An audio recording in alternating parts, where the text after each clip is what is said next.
Hello friends, welcome back to series of lecture. This is the 12th lecture of this series of CPC. We are continuing with the territorial jurisdiction, and in the previous lecture we had left with the case, that is Harsad Chimanlal Modi. Now let's continue that. Write down the name of the case: Harsad Chimanlal Modi versus DLF Universal Limited, 2005 Supreme Court. Now in this case what happened is, the main fact थे इस case के, there was a DLF Universal Limited, a construction company, and this construction company was doing some construction in Gurgaon.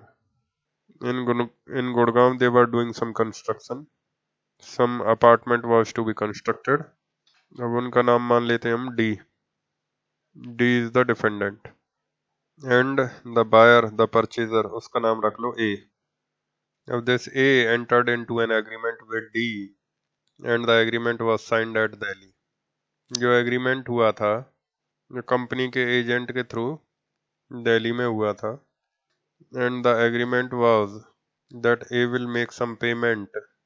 A will make some initial payment to the company, and then thereafter the defendant DLF, they will be in a specified period constructing the house, and after the construction is done, then in installment the amount will be paid and the property will be delivered to A.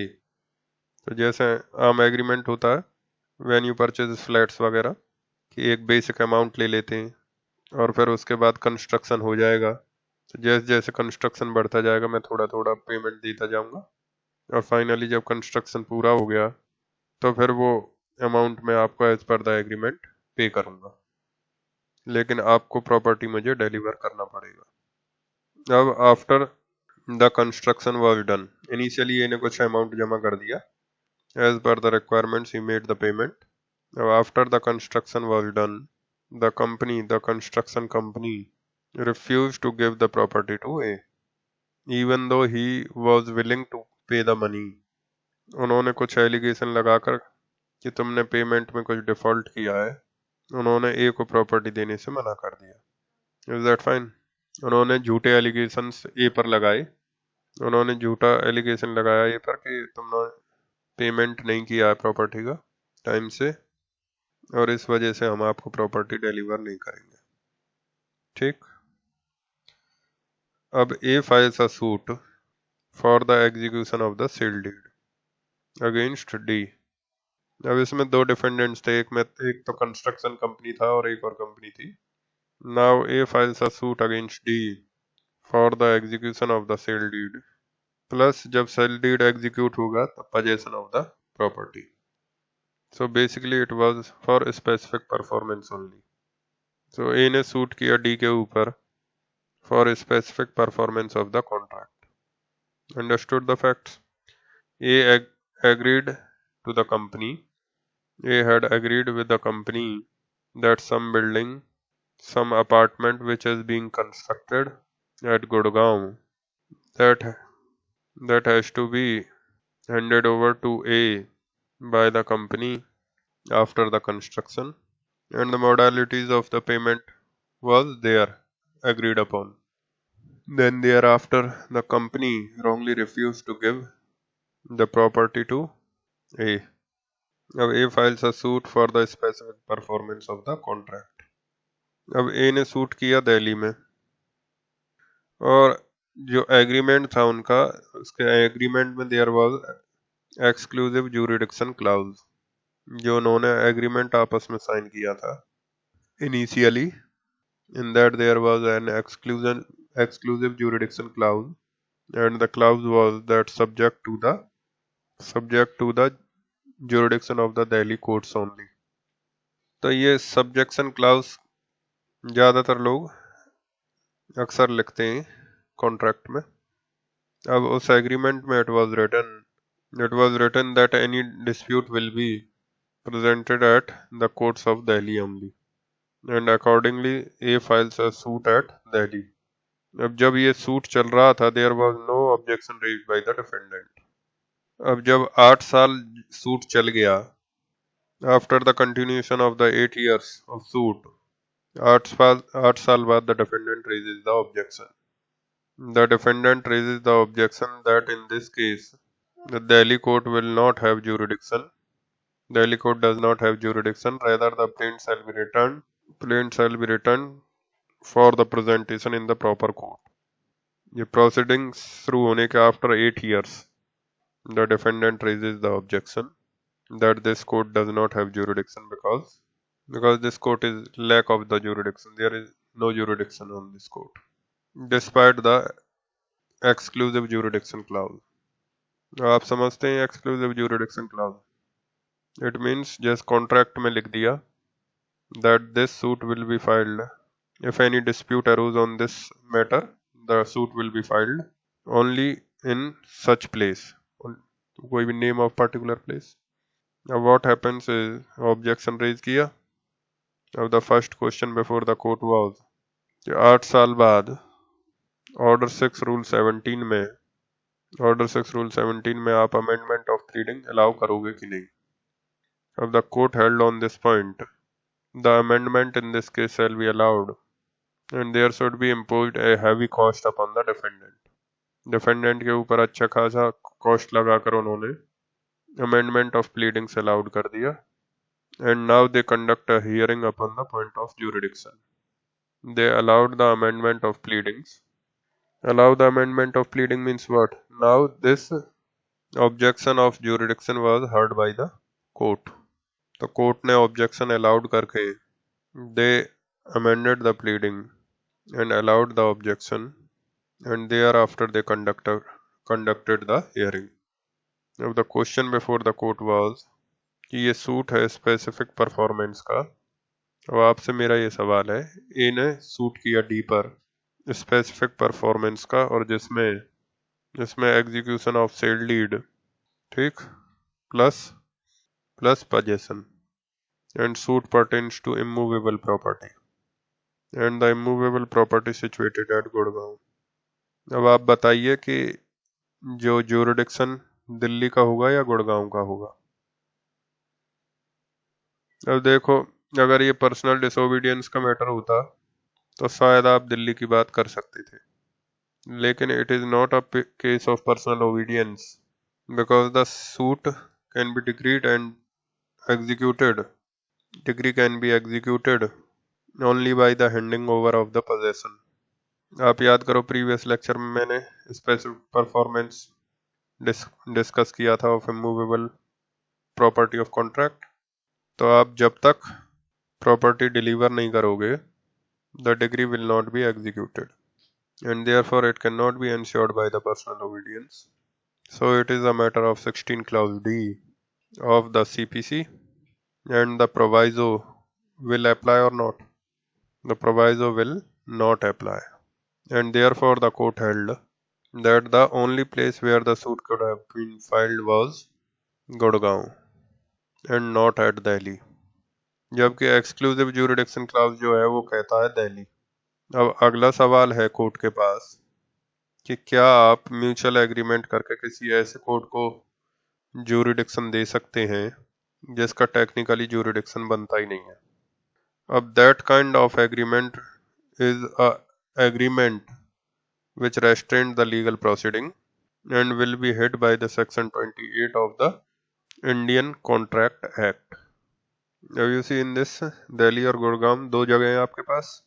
Delhi में the contract was held, Delhi में the contract was signed, plus the exclusive jurisdiction agreement was for Delhi. ये सिर्फ Delhi court का jurisdiction होगा. अब as per the rules of jurisdiction, section 16, it is Gurgaon court which having jurisdiction, and Gurgaon is the place where the property is situated. So I think everyone understand that. So now the point is that these people had agreed not about Gurgaon, they had agreed about Delhi, कि सिर्फ Delhi court का exclusive jurisdiction होगा. अब point क्या है, गुड़गांव में आप कर नहीं सकते क्योंकि एक्सक्लूसिव ज्यूरिडिक्शन दिल्ली का है, और दिल्ली में अलाउड नहीं होगा क्योंकि दिल्ली का ज्यूरिडिक्शन बनता ही नहीं है. एक तरीके से is it not an agreement for restaurant of legal proceedings, मतलब एक केस तो कभी फाइल नहीं हो पाएगा. गुड़गांव में आप अलाउ नहीं कर रहे क्योंकि गुड़गांव का एग्रीमेंट नहीं है हमारे पास, और दिल्ली के लिए एग्रीमेंट है, तो दिल्ली कोर्ट jurisdiction ले ही नहीं रही, because that court is not having jurisdiction. So straight away, this is the violation of Section 28 of Indian Contract Act, which says that any agreement which Section 28 clearly says that any agreement which is in restraint of legal proceedings, finding of the suit, etc., that agreement will be void.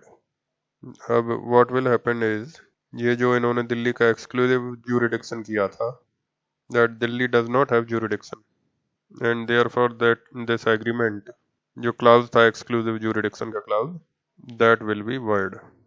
That clause of agreement is void. अब क्योंकि एक clause void है, then that clause will not apply.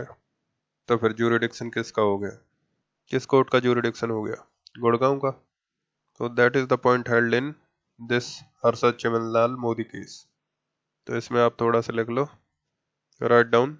तो facts तो आपको पता है, अब फाइनल पैराग्राफ लिखवा लेते हैं. Right, the exclusive jurisdiction agreement, the exclusive jurisdiction agreement conferring jurisdiction to Delhi court will be void. Firstly, because it is an agreement in restraint of legal proceedings, as Delhi court does not have jurisdiction, and the exclusive jurisdiction clause would fall under Section 28 of Indian Contract Act, and hence it will be void, because it is an agreement restrain the legal proceedings. Legal proceedings, as Delhi court does not have jurisdiction, and the exclusive jurisdiction clause would fall under Section 28 of Indian Contract Act, and hence it will be void. तो ये पहला reason था. Now second reason, if two person agrees and confer jurisdiction upon a court which do not have jurisdiction, then such an agreement is against public policy, and it is violative of Section 23 of Indian Contract Act, and it violates Section 23 of Indian Contract Act. अब देखो, अगर आपने किसी ऐसे court को jurisdiction दे दिया जिसका jurisdiction नहीं बनता है, that agreement of jurisdiction is void, because it is against public policy, and also because it is in restraint of legal proceedings under Section 28 of Indian Contract Act. अब देखो point क्या हुआ, ध्यान से सुनना. Parties can mutually agree. Suppose A is a place of cause of action, and there is a place of residence, and there is a place of business, there is a place of work. तो ये चार जगह हैं जहाँ पर आप suit कर सकते हो. These are the four places where you can file the suit. So the plaintiff can file the suit against defendants or defendants. Suppose there are two parties A and B. अब A and B can always mutually can agree that the suit will be filed either of these places. अब ये four places थी, अब इनमें से इस चीज पर एग्री कर लिया उन्होंने that the suit will be filed at place one only, suit shall be filed exclusively at place one only, तो other three places का jurisdiction नहीं होगा.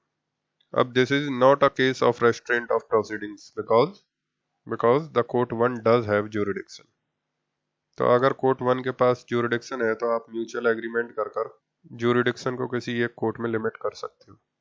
लेकिन मान लो अगर आपने एग्रीमेंट कर लिया that this place have jurisdiction, suppose वो प्लेस नंबर 5 है और उस प्लेस के पास कोई भी jurisdiction नहीं है, so obviously that agreement is void. So out of the various choices, parties can agree to restrict the jurisdiction to any one court having jurisdiction, so that is valid. But if they agree to give jurisdiction to some other court which does not have jurisdiction, then that agreement is void. Is that okay? समझ में आया? तो इस पे लिख लो आप. Right? If in a case there are various courts having jurisdiction, then the parties are free to mutually agree to restrict the jurisdiction to any one of those courts having jurisdiction. Full stop. This is not in restraint of legal proceedings or against public policy, as the court agreed upon does have jurisdiction. As the court agreed upon does have the jurisdiction. ठीक, अगर 4 courts का jurisdiction बनता है तो parties ने अगर mutually agree कर jurisdiction को किसी एक कोर्ट के अंदर लिमिट कर लिया तो ये तो इनके चॉइस है, क्योंकि पार्टीज के पास 4 कोर्ट का चॉइस है, ऑप्शन है, वो 4 कोर्ट में कहीं पे भी सूट कर सकते हैं। लेकिन उन दोनों ने आपस में नेगोशिएट किया है कि हम इन 4 कोर्ट्स का ऑप्शन क्यों रखें, इनमें से किसी एक कोर्ट का ऑप्शन रखते हैं कि सूट करोगे तुम तो यहीं पर करोगे, और उसमें उस कोर्ट का जुरिडिक्शन है, तो so that you can do, so you wave of the rights of filing the suits in the other 3 courts, so that is by mutual agreement. Now the court for which you have agreed that court should have the jurisdiction in the case, then only it is valid. Then आगे लिखिए, however if the agreed court, जिस court के लिए दोनों party ने agree किया है, however if the agreed court does not have jurisdiction, then the agreement will be void. That is the situation in this case also. So here in this case also the exclusive jurisdiction by the agreement clause would void, that clause would be void and jurisdiction would be under Gurgaon court only. तो ये समझ में आ गया आपको। अब non jurisdiction वाले court के लिए जो एग्रीमेंट था वही void हो गया, तो पार्टी किसी भी कोर्ट में कर सकती है जिसके पास jurisdiction हो, तो यहाँ पे गुड़गांव में कर सकती है, क्योंकि गुड़गांव वाला court is one of the court which is having the jurisdiction.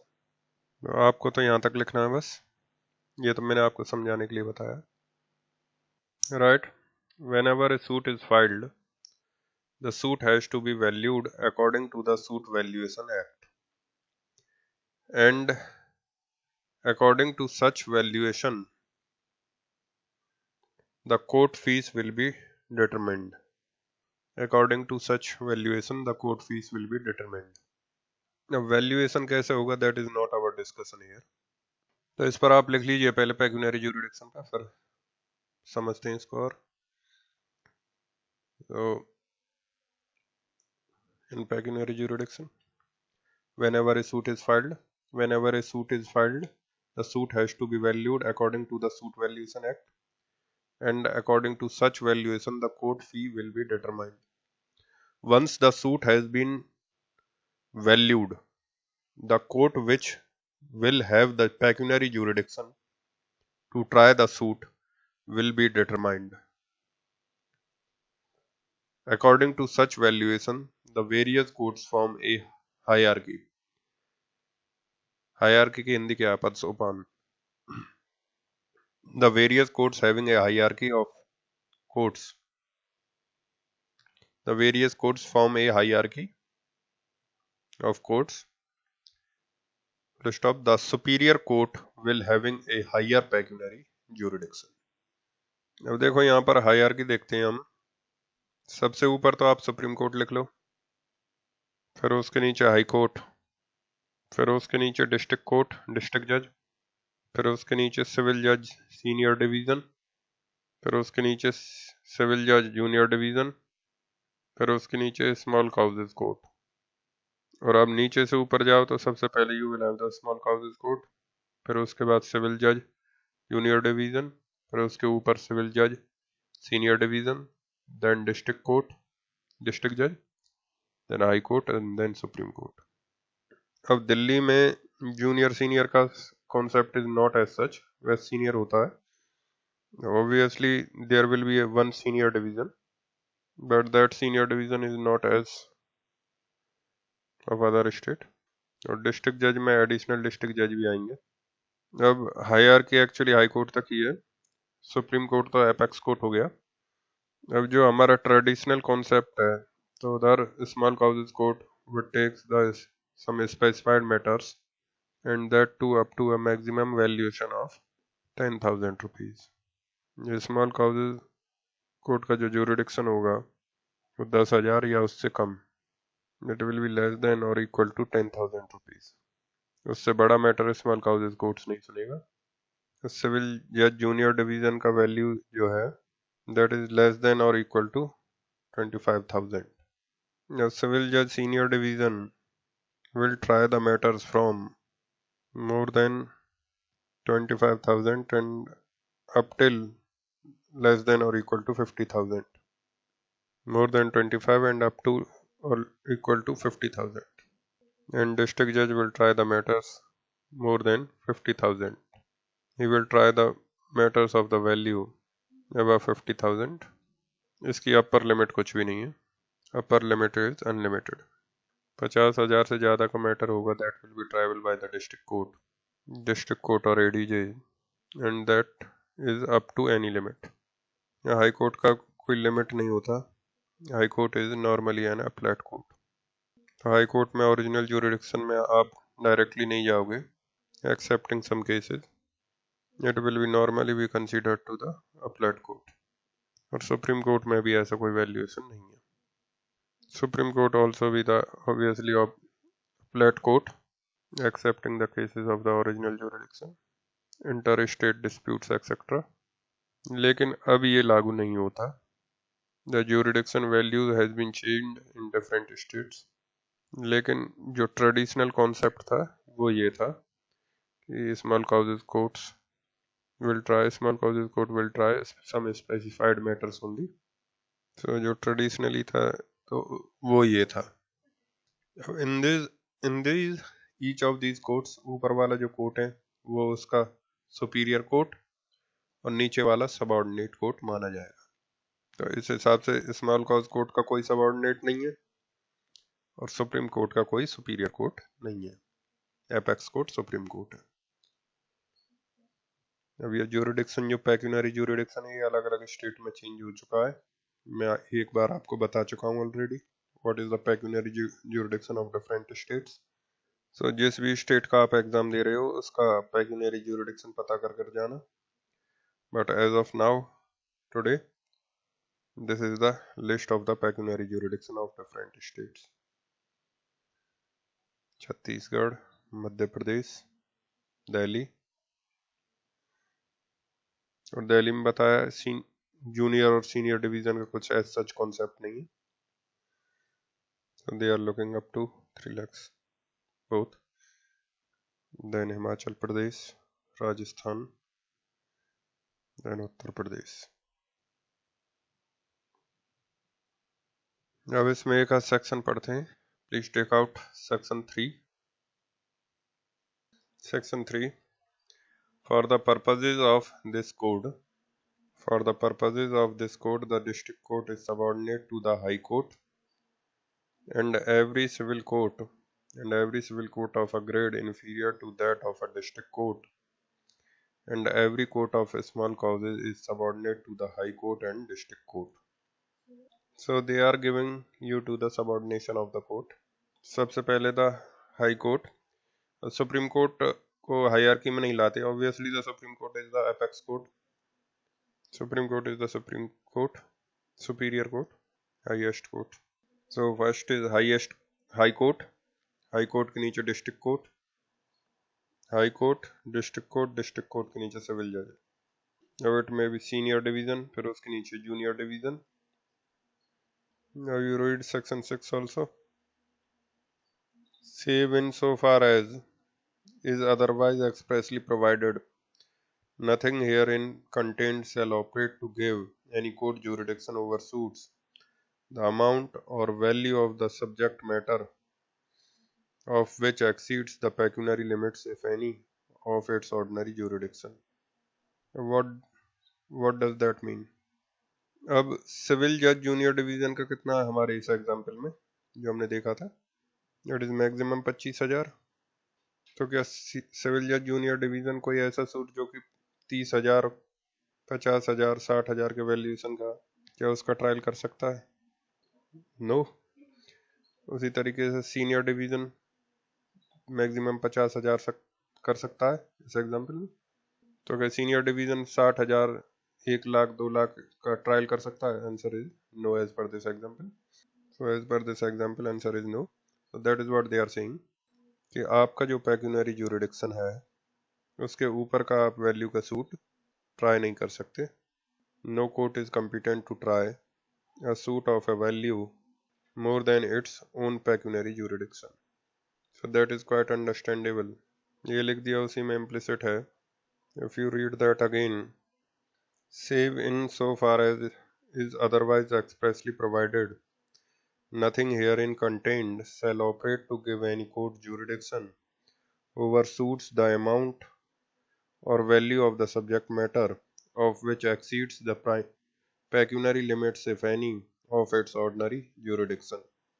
Exceeds the pecuniary limits, if any, of its ordinary jurisdiction. मतलब अपने pecuniary limits के beyond का जो सूट है वो आप ट्राई नहीं कर सकते.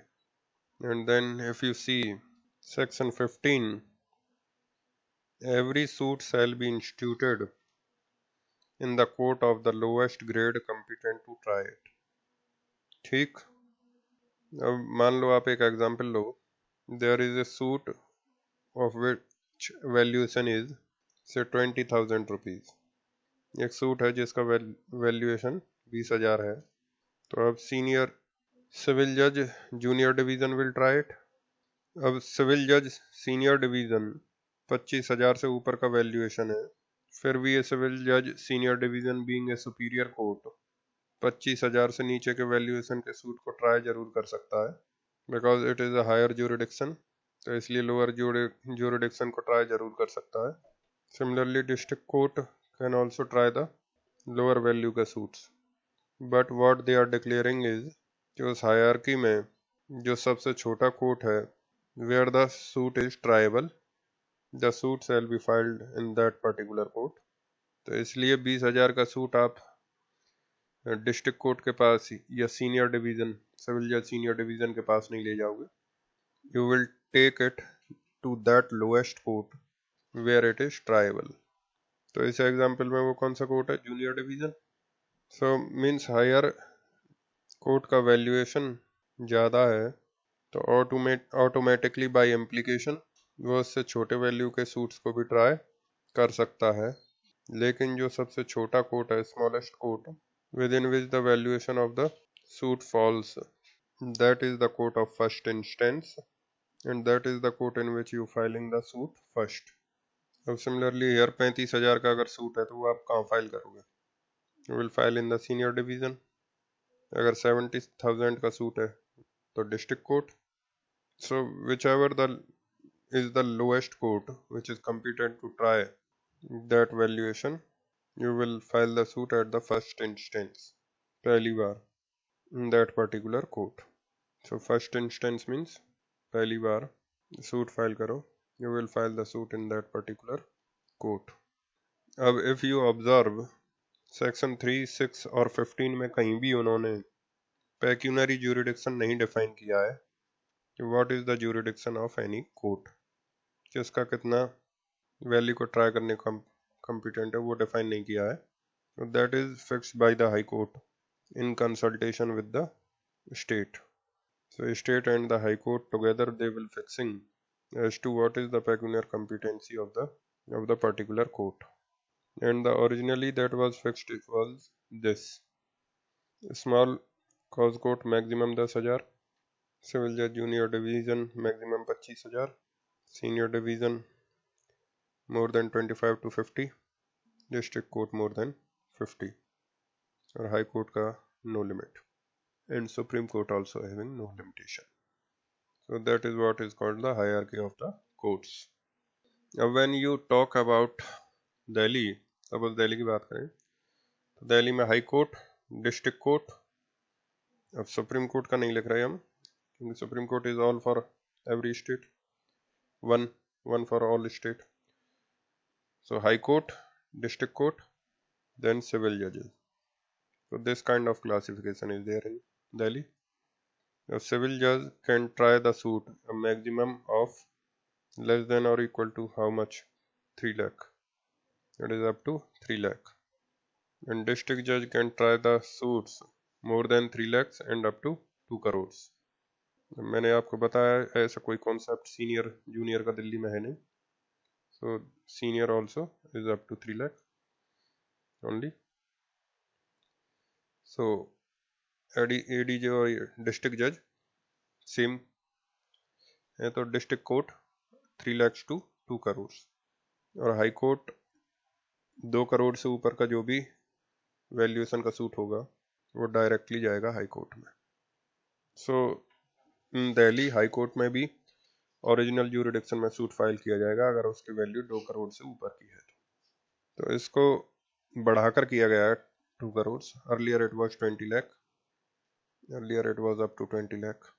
अब ये वेरिएशन टाइम टू टाइम हो सकता है and it will very state to state. सो इसके लिए आपको अपडेट रहना पड़ेगा. अब similarly I talk you about Haryana and Punjab. Haryana and Punjab में this high court, district court, civil जज सीनियर डिवीजन, देन सिविल जज junior division. Small causes court तो हर जगह 10,000 का है. अब हरियाणा एंड पंजाब में सिविल जज जूनियर डिवीजन है, they are considered to be the smallest court apart from the small causes. और उनका जो नॉर्मल ज्यूरिडिक्शन होगा, सिविल जज जूनियर डिवीजन का अगर 5 साल का एक्सपीरियंस है उनके पास, if they have got 5 years of experience, then in that case 5 साल में जो 1 साल का training period that is also included.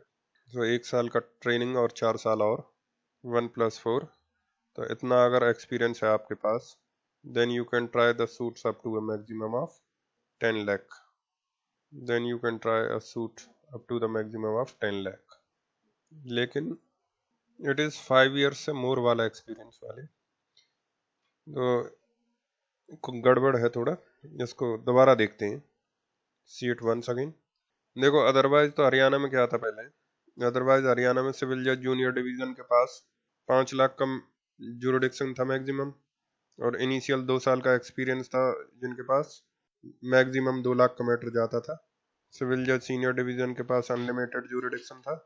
And district court is an appellate court. Senior division के पास अनलिमिटेड ज्यूरिडिक्शन था, district court is appellate court. so that was the rule in Haryana. लेकिन अब उन्होंने चेंज किया है तो उसको मैं आपको बता रहा हूँ. और जो ये चेंज वाला है that will be applicable from 30th June of 2016. उस दिन से ये लागू हुआ है. So earlier junior division up to the experience of 2 years will try competent to try only of 2 lakh rupees suit, but beyond the experience 2 साल से ज़्यादा जिनका एक्सपीरियंस है they will try the suit of up to 5 lakh rupees. और जो senior division है they will try suits of more than 5 lakh rupees and no limit, upper limit, unlimited, upper limit is unlimited. And they would also try suit of injunction and declaration. मतलब जो injunction suit और declaration suit वो छोटे वाले junior division को नहीं देंगे, senior division को मिलते. प्लस 5 साल से जो ज़्यादा वैल्यू का सूट होगा वो that also go to the senior division. And district courts were the appellate courts. मतलब डिस्ट्रिक्ट कोर्ट्स में आप अपील में जाएंगे, ओरिजिनल ज्यूरिडिक्शन में नहीं जाएंगे. District courts are only appellate courts. और आपका यूपी में भी यही रूल लागू होता है. The district courts are only appellate courts excepting the matters related to matrimonial disputes. So matrimonial cases से related matter है वो डिस्ट्रिक्ट कोर्ट में जाएगा या फैमिली कोर्ट में जाएगा. उनको छोड़कर बाकी सारे मैटर्स में district court will be an appellate court. आप ओरिजिनल ज्यूरिडिक्शन में सूट नहीं करोगे, आप पहले सिविल जज जूनियर डिवीज़न या सीनियर डिवीज़न में जाओ, फिर वहाँ से आप अपील में आओगे. और यूपी में भी यही रूल लागू होता है. District court is an appellate court. अब नया वाला देखिए आप हरियाणा पंजाब में. After the notification of 20th February 2014 which came into force from 30th June 2016. So the new rule is, as per new rule, the civil judges having 5 years of experience up to 5 years, अगर 5 साल तक का experience है, then they can try the suit of value 10 lakh rupees, up to 10 lakh rupees. But उसमें जो junior division, civil जज junior division, जिनका experience 2 साल का है, 1 year training in plus 1 year, 1+1, then they can try only up to the suit value of 2 lakh rupees only, 2 lakh. So those who are having the experience of 2 years to 5 year, they will try junior division.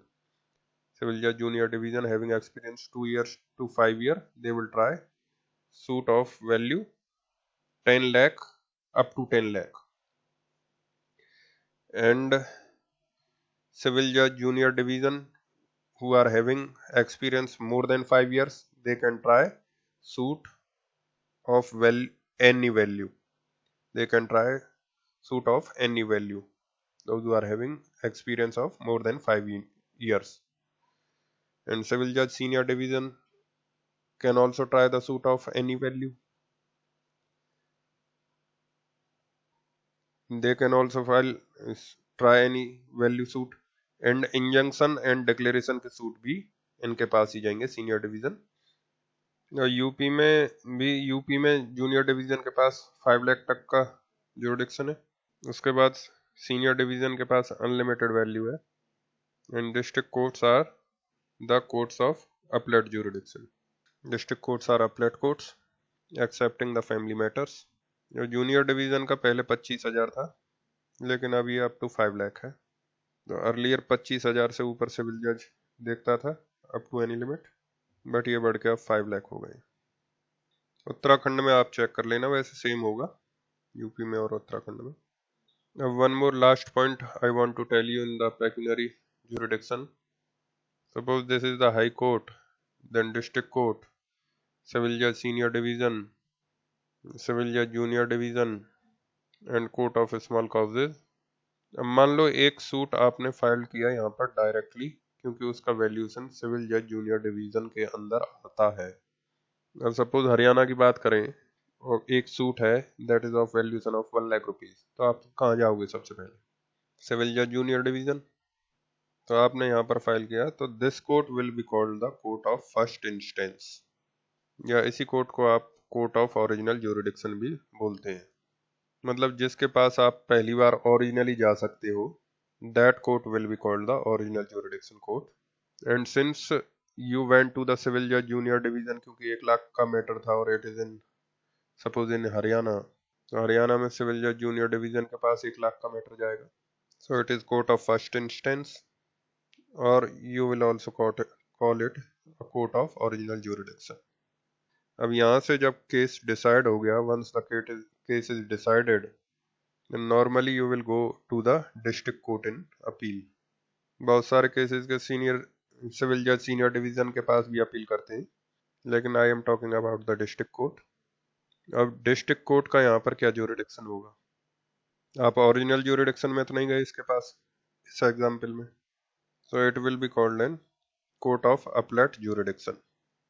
लेकिन अगर मान लो matrimonial dispute है और वो आप directly district court लेके गए, मान लो डिवोर्स का है, डिवोर्स का मैटर है, आप डायरेक्टली डिस्ट्रिक्ट कोर्ट के पास ले गए, then what is that? That is court of first instance, then that will be called a court of original jurisdiction only, that will be called a court of original jurisdiction also. And then from there you will take the appeal from the high court to the high court, then high court will be what? Court of appellate jurisdiction. तो ये terms थोड़ा सा ध्यान रखिएगा, these are subjective terms. किस court में आप पहली बार जा सकते हैं और जा रहे हो, that is called the court of first instance और the court of original jurisdiction. और वहां से जिस कोर्ट में आप अपील में जाओगे, that will be called the court of appellate jurisdiction. अब कई बार आप रिवीजन में जाते हो, when I teach revision I will tell you, revision in civil matters में, इन सिविल मैटर्स रिवीजन सिर्फ हाई कोर्ट में होगा। क्रिमिनल मैटर्स में revision court of session as well as the high court दोनों में हो जाता है, लेकिन सिविल मैटर्स में रिवीजन हमेशा हाई कोर्ट में होगा, that is section 115 of the CPC. अब मान लो आप सिविल जज के पास से रिवीजन में चले गए, आप मान लो सिविल जज जूनियर डिवीजन के पास ओरिजिनल ज्यूरिडिक्शन में गए and you went in revision, then what is, अब रिवीजन में कहाँ जाओगे, हाई कोर्ट में जाओगे। So what is the nature of the jurisdiction of high court, अगर आप रिवीजन में गए then it will be called the revisional jurisdiction. So that is very common terms that are used, you just know the terms. If you go to the revision, if you go to high court in the revision, then the jurisdiction of high court will be called revisional jurisdiction. If you go in appeal to a particular court, then that jurisdiction will be called appellate jurisdiction. If you go a particular court directly at the first instance original suit, that will be called the court of original jurisdiction और the court of first instance. समझ में आया आपको? देखो, जिस court के पास आप पहली बार जाओगे, मान लो सिविल जज जूनियर डिवीजन के पास पहली बार गए, तो फर्स्ट इंस्टेंस मीन्स व्हाट, पहली बार किस कोर्ट में गए हो आप। The court to which you go which has a pecuniary jurisdiction, you will call it the court of first instance. और क्योंकि ओरिजिनली पहली बार उस कोर्ट में गए हो, तो उसका जो दूसरा टर्म यूज होगा that will B original jurisdiction. अब मान लो इधर से आप रिवीजन में चले गए हाई कोर्ट, अब रिवीजन क्या है वो तो बाद में पढ़ाऊंगा। तो हाई कोर्ट में आप रिवीजन में गए, so it will be having a revisional jurisdiction. मान लो सिविल जज के पास से आप अपील में डिस्ट्रिक्ट जज चले गए इन अपील, तो डिस्ट्रिक्ट जज का क्या अपील होगा, क्या ज्यूरिडिक्शन होगा, it will be in appellate jurisdiction. So depending upon कि आप ऊपर वाले कोर्ट में रिवीजन में जा रहे हो या अपील में जा रहे हो, इट विल बी कॉल्ड रिवीजनल और it will be called appellate. और जिस कोर्ट में आप पहली बार डायरेक्टली जाते हो, that will be called the court of first instance और the court of original jurisdiction. अब इसके बियॉन्ड अभी नहीं क्लियर होगा, जब टॉपिक्स आएंगे you will be more clear there. अब the terms I hope that you have understand because these are the subjective terms. अब जैसे मैट्रिमोनियल डिस्प्यूट के लिए आप डायरेक्ट डिस्ट्रिक्ट कोर्ट में जाओगे, सो मैट्रिमोनियल केसेस के लिए district court will become the court of first instance and high court will become the appellate court. लेकिन मान लो अगर 2-1 लाख रुपए का वैल्यू का सूट लेके जाओगे, तो सिविल जज junior division is the court of first instance, district court will be the appellate court. So it is depend upon the nature of the suit and the valuation of the suit. It is a subjective term. The court of first instance and the appellate court may keep varying. ठीक। अब now next topic is subject matter jurisdiction. अब ये जो आपने express और implied बार पढ़ा था, वहाँ पर ये टॉपिक आप लगभग पढ़ चुके हो। अब देखो नॉर्मली क्या होगा, सिविल जजेस हैं या डिस्ट्रिक्ट कोर्ट्स हैं, तो जनरल रूल इज कि वो हर तरीके के सूट ट्राई कर सकते हैं depending upon the valuation, they can try all kinds of suits. But then you also know when you read section 9, you also know that there are some restrictions created for special kinds of subject matters. जैसे दिल्ली में you have got the negotiable instruments का अलग code, you have got traffic से related अलग code. चलो वो तो criminal side हो गया, ट्रैफिक वाला 138 का भी क्रिमिनल हो गया। इलेक्ट्रिसिटी से रिलेटेड कोर्ट्स, रेंट कंट्रोल से रिलेटेड कोर्ट, इंसॉल्वेंसी कोर्ट अलग है, प्रोबेट कोर्ट अलग है, फैमिली कोर्ट्स अलग हैं, लेबर ट्रिब्यूनल अलग हैं। तो अलग अलग सब्जेक्ट मैटर्स के लिए भी कुछ स्पेसिफाइड कोर्ट्स क्रिएट किए जाते हैं। अब ये जो एग्जांपल बताए, कुछ क्रिमिनल्स में फॉल करते हैं, कुछ सिविल में फॉल करते हैं। तो सपोज इंसॉल्वेंसी का एग्जांपल लेते हैं, फॉल करता है सिविल में। अब इंसॉल्वेंसी का सब्जेक्ट मैटर, उस पर किसका ज्यूरिडिक्शन होगा, जनरल सिविल जज का होगा या इंसॉल्वेंसी कोर्ट का होगा? इंसॉल्वेंसी कोर्ट का होगा, इंसॉल्वेंसी कोर्ट का होगा इंसॉल्वेंसी रिलेटेड मैटर्स का। अब मान लो एक नॉर्मल सिविल जज ने उसको ट्राई कर लिया, अब डिड द नॉर्मल सिविल जज have the jurisdiction to try it? No, so that decree is void. The decree will be null and void because the normal civil court does not have the jurisdiction at all to try the suit. So there you are having the inherent lack of jurisdiction. So the degree will be per se null and void. Subject matter of jurisdiction नहीं है आपका. So it is a case of inherent lack of jurisdiction. So the degree will be per se null and void. और आपको और कुछ prove करने की ज़रूरत नहीं है, डिग्री अपने आप वॉइड हो जाएगी। वहाँ पे आपको फेलियर ऑफ जस्टिस भी प्रूव करने की ज़रूरत नहीं है, डिग्री अपने आप वॉइड हो जाएगा। अब मान लो एक फैमिली डिस्प्यूट है, आप फैमिली कोर्ट में नहीं ले गए और एक सिविल जज ने डिसाइड कर दिया। डिड द सिविल जज having the jurisdiction to try the matrimonial matter? No, उसको सिविल जज ट्राई नहीं कर सकते, डिस्ट्रिक्ट जज कर सकते हैं। And therefore if the civil जज has tried it, it is null and void, the decree is null and void. अब हरियाणा में जो आपका section 13B marriage act, Hindu marriage act, mutual consent, उसका ज्यूरिडिक्शन सिविल जज सीनियर डिवीजन को दे दिया गया है। So 13B Hindu marriage act, mutual consent का डिवोर्स सिविल जज सीनियर डिवीजन भी ट्राई कर सकता है, लेकिन other divorce matters they are not having the jurisdiction. अब मान लो एक क्रूअल्टी के ग्राउंड पे आप डिवोर्स के लिए गए और सिविल जज सीनियर डिवीजन ने ट्राई करके डिसाइड कर दिया he does not have the subject matter jurisdiction, so the degree will be void. So that is basically we have to understand. अब आप इस पे लिख लीजिए पहले एक दो point. So subject matter jurisdiction give the express power upon the other courts, upon the jurisdiction of other courts.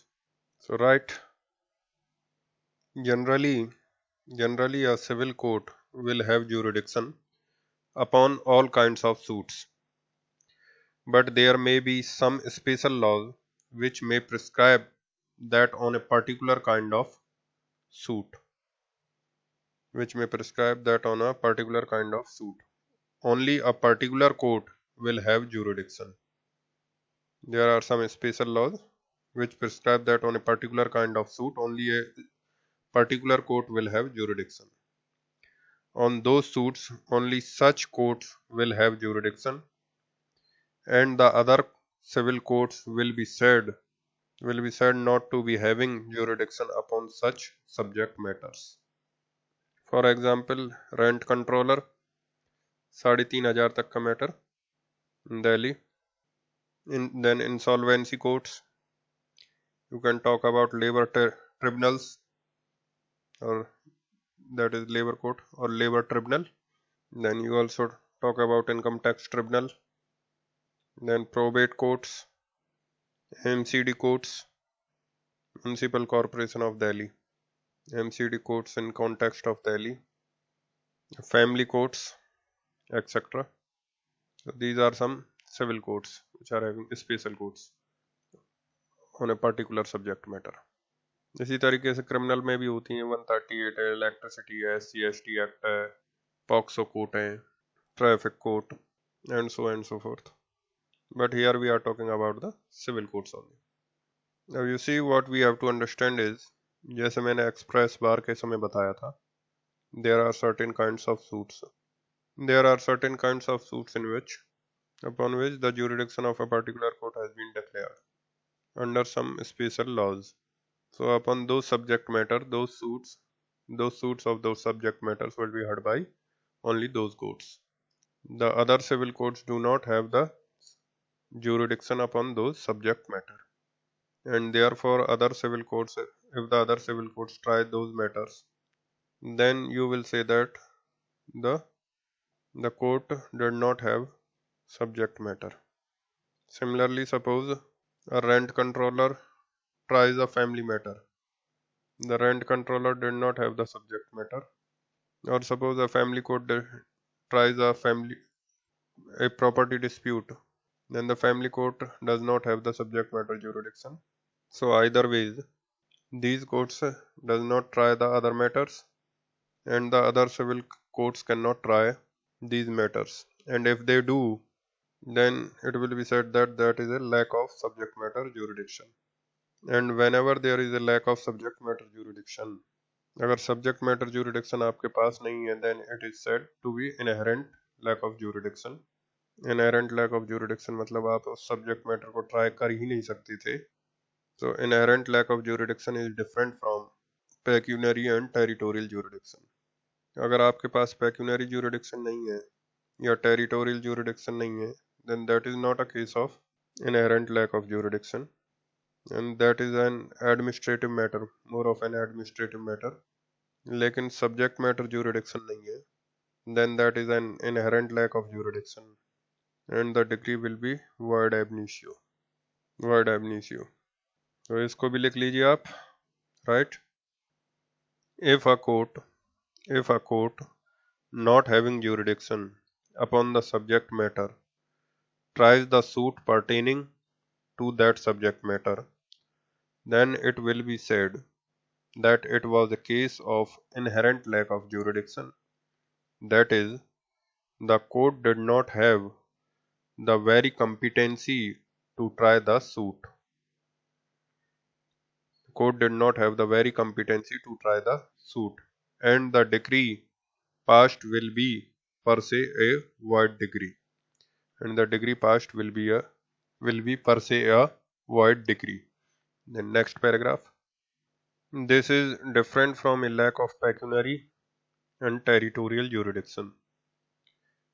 This is different from a lack of pecuniary and territorial jurisdiction. In such a cases, it is more of an administrative matter, and these are considered to be technical defects and do not hit at the very roots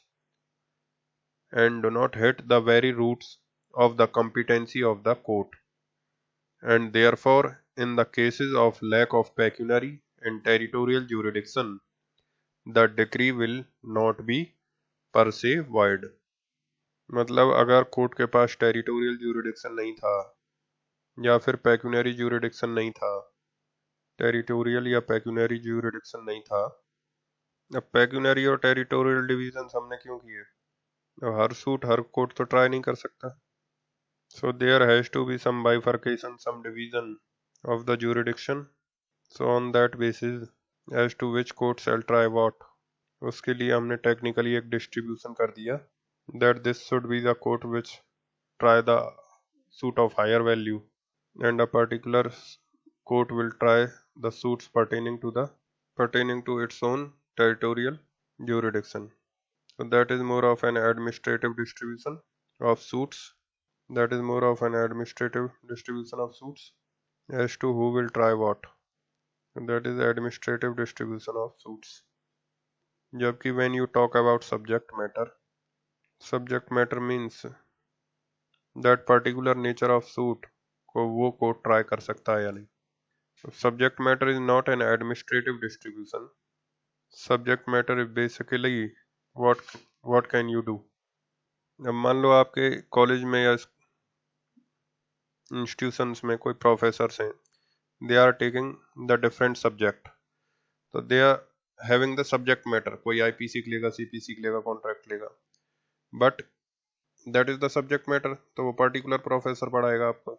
but कौन सी class कहाँ लगेगी, कितने बजे लगेगी, कितने बजे college चालू होगा, कितने बजे लीव होगा, कौन से सब्जेक्ट के बाद कौन सी क्लास लगेगी, that is an administrative matter. कितने बजे लेक्चर खत्म होगा, all those are administrative matters.